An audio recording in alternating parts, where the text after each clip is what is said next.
Hi everybody, and welcome to the Knitting Game and Other Stuff. I'm Leslie, your host, otherwise known as Pixie Knits. You can join us on our Ravelry group or watch us on the blog, and I'm also on iTunes. So however you found me, I'm glad that you joined me today. This is episode 96, and I have some goodies to show you, some finished objects, but maybe not the kind that you're expecting. That was a little peek, sorry. I'm fiddling with stuff. As you can see, I'm in my guild space, so the husband is at banjo practice, and I'm here showing the love for William and Mary for my niece, Haley. She's a freshman there this year, so lots of love and props down there the Williamsburg way. So let's get into it since this is a really quickie. So, my master plan for the holidays is coming together. I have been learning how to crochet. So my husband and other family members think I'm really ridiculously crazy for picking up yet another hobby craft, but it's going to go really well with my plan for the holidays, so I'm very excited. So Friday, a friend of mine who rides the train, who crochets, taught me how to do a single crochet, a double crochet, and a puff stitch. Now, I've always known how to chain. I learned how to chain maybe when I was like 2. My mom used to crochet, and that's all I knew is how to chain stitch, right? So I learned how to read a pattern and figure out what to do. So that's good. So I'm learning. So the first pattern I made, she taught me, was this dishcloth thing. As you can see, there's like these puff stitches, and there's some double crochets down here, some puff stitches, single crochet here to anchor. So I know what things are and I can figure them out. This is actually wet because I used it this morning in the shower. So this is done out of like the sugar and cream, lily and cream cotton, and it's doesn't give. As you can see, this is my cast on edge. It's really tight. So it kind of smells really good because of my body wash, but you guys didn't need to know that. So this is dishcloth 1. I started this Friday afternoon on the train at about 5 o'clock, and I finished it on Saturday and promptly found more crochet patterns. So this is the second cloth that I did. And this one was kind of neat because you crocheted, you did 2, if you can see it, 2 single crochets in the space that the chain makes. So after each double crochet or double single crochet, so you would do 2 single crochets and then a chain, and then 2 single crochets, and then a chain. And in that chain space, so that's what this one came out. And then I did a little bit of a border around it. And this one came out a little bit better, except it's a little wonky. But I used this one. And I like this one better for an actual washcloth because the holes aren't quite so large. So your fingers don't poke through them. I was having a big problem with that with the other one. My fingers just kind of poke through it. But it's nice and textured, as you can see. And it feels really good. Again, made out of the same cotton. This is the leftover cotton from the Marca towels that I wove for Trent. So I can get 2 hand towels, or I guess 2 tea towels, 2 kitchen towels, a hand towel, and 2 washcloths out of about 700 yards. Not bad. So that's good.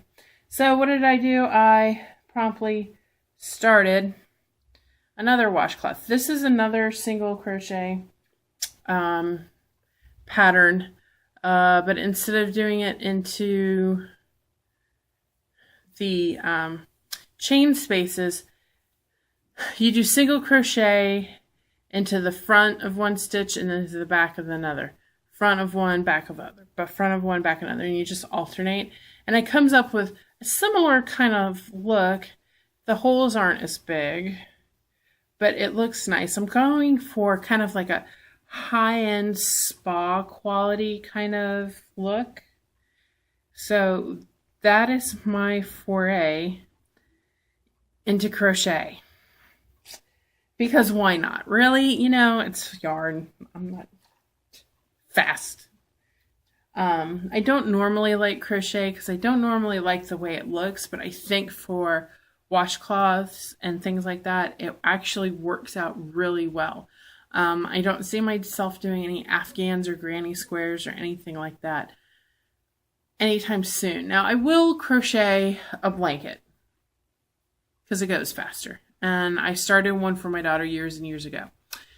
But if one of my projects is any indication, I'm going to be weaving one or a couple of throws here pretty soon because, I'll show you in a second.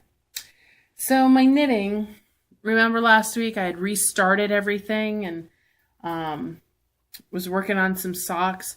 So I haven't gone back and finished the toe of the rainbow stripy gray ones from Patent Croy Sock. But I did start over my lollipop yarn sock. And as you can see, I got the whole foot done. And I've got my heel. And I just finished turning my heel this afternoon on the train. As someone noticed on Instagram this morning, yes, it is the Fish Lips Kiss heel. I love this heel. I was out of stitch markers. I forgot to pack my little notions box this morning. So I had no stitch marker, so I had to improvise because I wasn't going to not knit on the train and I was having a little mild freak out. So it's a good thing I have a lot of garbage in my backpack because I found stuff to substitute as stitch markers. So for the heel, what I've done is on the back side here, after you get done turning the heel, I switch my needles. I go down a couple of sizes. So I knit the foot and most of the leg on size 1.5 US, but for the back of the heel, like right after I get done turning it and it's finished, and I'm coming back like that Achilles tendon part, excuse me, I use a size 0 just to kind of suck it in and give it a little bit more negative ease, just so it kind of doesn't get floppy around there in the back. It's just one more way to keep things nice and tight. And I actually, but you can't hardly see it, I started the ribbing. Hopefully you can see. It doesn't want to focus on me. I started the ribbing on the sock. It's not going to work. I started the ribbing on the front of the sock going up the leg, which is what I was going to say. Okay, so the last part of what I wanted to show you is I finished a weaving project. So I got the America towels off of the loom and they came out nice. I do have some ideas about what I'd like to change. On the America towels, I used a 10 dent reed and I put my set at 10. So basically in my reed, I had one string per space. I think I'm going to knock that down and either do a 7, which would be string, string, space, string, string, space, string, string, space. That's how you set it up if you're going to do a 7 set on a 10 dent reed. Or I might just go 5 and really kind of open it up because the towels are really compact and they're kind of stiff and it doesn't really absorb very much. So I'm thinking if I put it down maybe to a 5, that'll give me some extra room. So that would be string, space, string, space, string, space. The good thing is I only need like 90 ends for the whole towel at a 5. So that's not bad. That's about 18 inches across.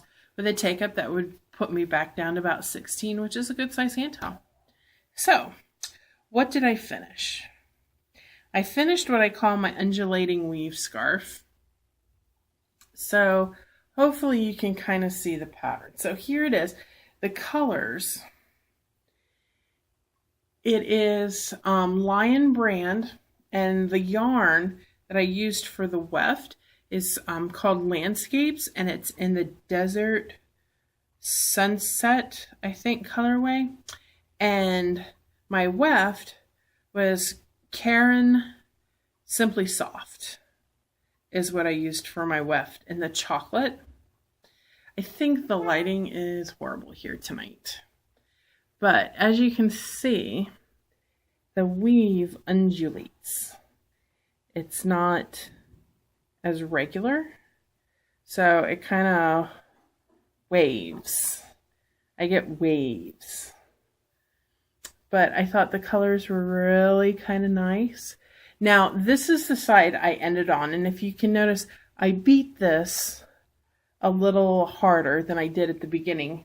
And you can tell, because while the drape is nice at the beginning, the yarn separates. So it's very holy and airy, but as you can see, the yarn slides up and down.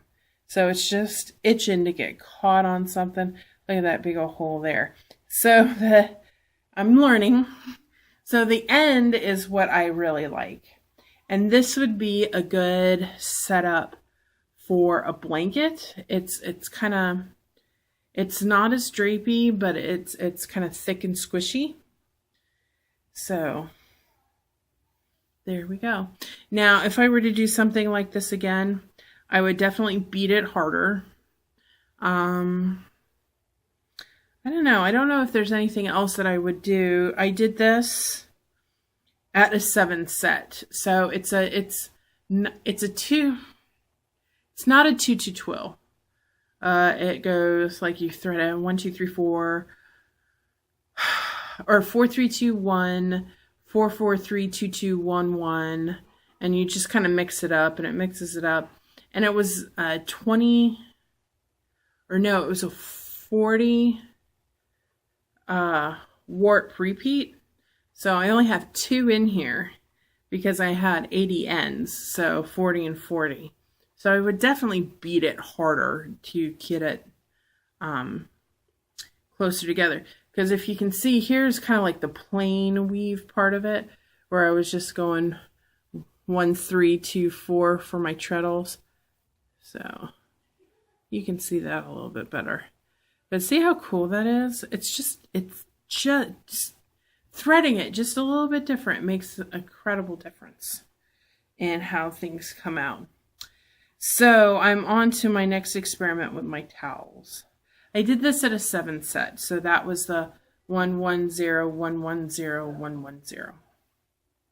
So that is all I have. See, I got my ends hanging out.